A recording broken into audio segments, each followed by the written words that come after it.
So symptoms of psychosis, or what you might be looking for, are anytime an individual is experiencing a reality that is not true to what others are experiencing.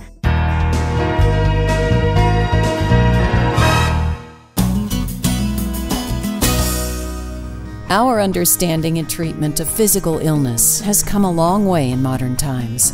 But when it comes to mental health, we have some catching up to do. Fortunately, treatments for some mental health issues have become more effective and well understood in recent years. And one of these important developments in our understanding of mental illness is diagnosing and treating the early signs of psychosis in teens and young adults. Hi, I'm Bill Mance with Jackson County Close-Up. Thank you for joining us today. We're here with Amy Bueller. Amy is the Children Program Manager for Mental Health here at your Jackson County Health and Human Services. Amy's going to talk to us today about identifying signs of psychosis in teens and young adults, and about the EASA program and how it provides and helps with support and treatment. Amy, thank you so much for joining us today. Absolutely, Bill. I think most people have heard the word psychosis, but I don't know if we really understand it very well. So can you kind of help us to understand what that word means? Psychosis, I think this is an area that a lot of people have a lot of stigma and concern and fear about. So it's really good we're talking about this today, because psychosis is actually more common than we think. It actually occurs in 3 out of every 100 people, and usually comes on between the ages of, now they're saying 12 years old and up through 30 years of age. So symptoms of psychosis, or what you might be looking for, are anytime an individual is experiencing a reality that is not true to what others are experiencing. Okay. So it could be that they are hearing or seeing or feeling or smelling something that is not there. But it also could be a disorganization of thought process. It can look like withdrawal, maybe depressive symptoms. A lot of times you'll see somebody withdraw from others because they catch that there's something different. They don't feel comfortable with it, and they don't know how to handle or react about it, and so they may withdraw from everyone else. Another interesting thing is psychosis occurs for a lot of reasons. Psychosis occurs for potentially drug exposure. It can occur for trauma to the body or the mind. It can occur for because of schizophrenia, or it might also be that the individual is experiencing, they've had a medical condition that can bring it on, and it can be as simple as sleep deprivation. What's EASA?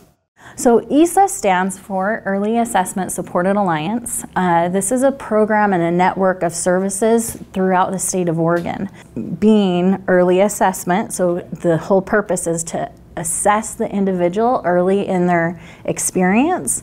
Supported Alliance, it's not just the professional support around the state and the country that's being developed, but it is also a community of support as we work with not just the individual who's experiencing the psychosis, but there's a huge education effort with families, and the goal being that an individual who might, in the long run, have schizophrenia, but supporting their network of friends and family in a way that they don't disappear from their lives.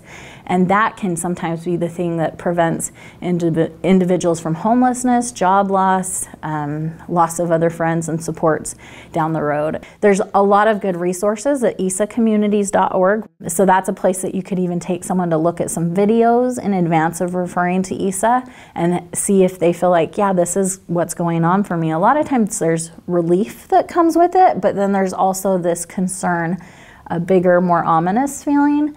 And so it's really important that they have that support around a referral process, because we want them to be able to engage and move through the program. Can you tell us a story that I guess kind of stood out as in the time that you've been doing this? Sure. I think one of my favorite stories has been an individual that gave a testimonial when I was first being trained in EASA, and it's stood true with all the individuals that I've worked with through EASA. He talked about that while he was experiencing psychosis without support and help, that it felt like he was in a dark cave and muddling around, just trying to seek for supports and not really knowing where to go or what to do, and it felt hopeless, and that the more he tried, the further in the cave he got lost. And EASA came along and had this light that just helped him see his way through the cave and navigate those caverns, and was able to, make his way out. How can somebody get help and connect with the EASA program here in Jackson County? Ultimately, just to contact us directly, our phone number is 541-774-8201. And we're Monday through Friday in general, but our crisis team is 24/7. So if they come in contact with someone earlier, they'll connect them to us.